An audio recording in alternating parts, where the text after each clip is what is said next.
Mwongozo wa kujifunza Biblia leo ikiwa ni Machi 13 siku ya Ijumaa. Jifunze zaidi.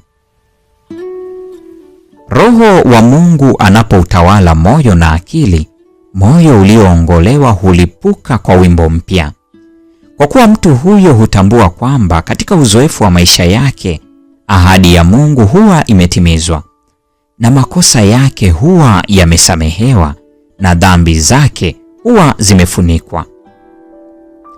Huwa ameoneshwa kumwendea Mungu kwa toba kwa ajili ya kuivunja sheria ya Mungu na imani kwa Yesu aliyekufa ili mwanadamu ahesabiwe haki.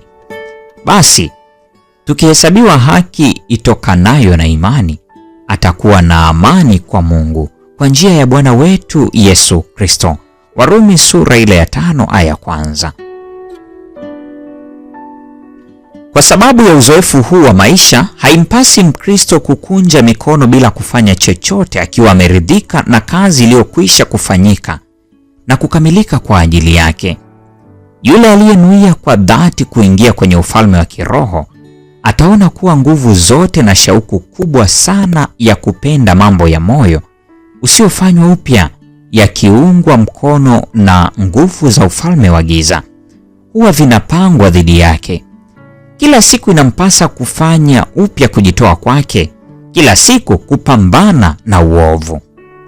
Tabia za zamani, mielekeo ya kurithishwa ya kutenda dhambi itamkabili ili kumtawala, na dhidi ya mambo hayo itampasa daima kujilinda, akijitahidi kwa nguvu za Kristo ili kupata ushindi.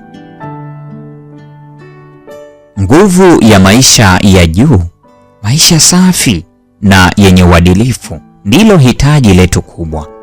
Ulimwengu umefurika dhana na maneno yetu, na ufalme wa Mungu ni kidogo sana miongoni mwa watu. Katika juhudi zake za kutaka kufikia kanuni iliyo njema ya Mungu, Mkristo hana sababu ya kukata tamaa kwa lolote. Kukamilishwa kimaadili na kiroho kwa njia ya neema na uweza wa Kristo vimeahidiwa kwa watu wote. Yesu ni chimbuko na nguvu na chemchemi ya uzima. Na kwa niaba yetu huwapanga kazini mawakala wa mbinguni wenye uweza wote. Katika kila hatua huwa tunagusana na uweza wake ulio hai. Ellen G. White, Matendo ya Mitume, sehemu ya 2, ukurasa wa 153 na 154. Maswali ya kujadili. Swali la kwanza: uzoefu wako mwenyewe umekuwaje kuhusu ahadi kwamba umehesabiwa haki kwa imani? Ahadi hii ya kushangaza imebadilishaje maisha yako? Ahadi hiyo inahusianishwaje na wazo kwamba wewe pia umefufuliwa pamoja na Kristo?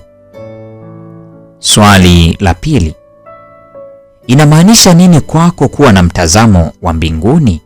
Je, ni muhimu zaidi kuliko kutenda mema duniani? Usawa uko wapi? Swali la tatu: fikiria juu ya aina ya mvuto ambao maisha yako unao kwa wengine. Ingawa tunaelekea kufikiria hili katika muktadha wa mvuto wetu binafsi, vipi kuhusu mvuto wetu kama kanisa? Kanisa lako mahalia linaigusaje jamii yako mahalia?